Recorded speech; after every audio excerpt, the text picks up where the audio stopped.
हरे कृष्णा।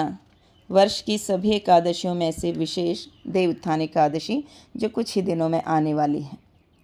चातुर्मास के योग निद्रा के बाद जब भगवान श्री विष्णु जागृत अवस्था में आते हैं तब तुलसी महारानी के साथ उनका विवाह होता है। चातुर्मास के समाप्त होते ही संसार में सभी मांगलिक कार्य आरंभ हो जाते हैं। चातुर्मास के शुक्ल पक्ष में आने वाली देव उत्थान एकादशी, जिसे देव उठनी या प्रबोधनी नामों से भी जाना जाता है, इस बार आने वाली देव उठनी एकादशी का पालन 2 अलग अलग दिनों में किया जा रहा है। लोगों के मन में संशय उत्पन्न हो रहा है कि देव उठनी एकादशी का पालन 1 नवंबर को करना चाहिए या 2 नवंबर को, और इसी एकादशी से भीष्म पंचक व्रत का भी प्रारंभ होता है। तो आइए आपके संशयों का निवारण शास्त्रों के अनुसार करते हैं। इस बार देव उठनी एकादशी 1 नवंबर से प्रारंभ हो रही है और हम व्रत का पालन करेंगे 2 नवंबर 2025 रविवार के दिन। ये कार्तिक मास के शुक्ल पक्ष में आने वाली महत्वपूर्ण एकादशी है।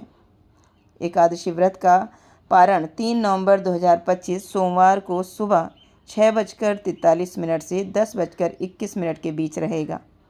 एकादशी तिथि प्रारंभ हो रही है 1 नवंबर 2025 सुबह 9:11 से 2 नवंबर 2025 सुबह 7:31 तक। इस बार त्रिस्पर्शा महाद्वादशी है। इसका अर्थ ये है कि इस बार एकादशी तिथि द्वादशी को सुबह 7:31 तक रहेगी, यानी कि सूर्योदय के बाद भी एकादशी है, और द्वादशी तिथि त्रयोदशी तक रहेगी। यह संयोग एक विशेष नक्षत्र पर बनता है, इसलिए हमें इस त्रिस्पर्शा महाद्वादशी से कहा जाता है और इसी का हमें पालन करना चाहिए। पूरे वर्ष में इस तरह की 8 महाद्वादशी तिथियां आती हैं।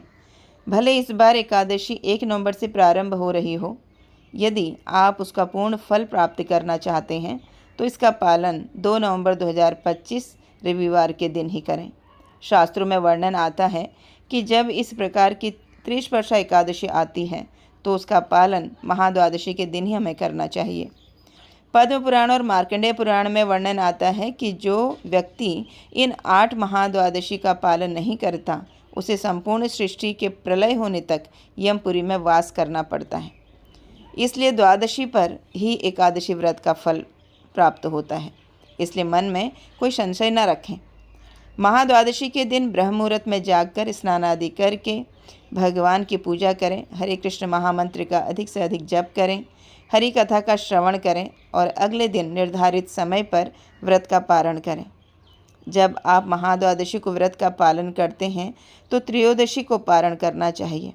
इस बार तुलसी विवाह हमें 3 नवंबर, 4 नवंबर और 5 नवंबर को कर सकते हैं।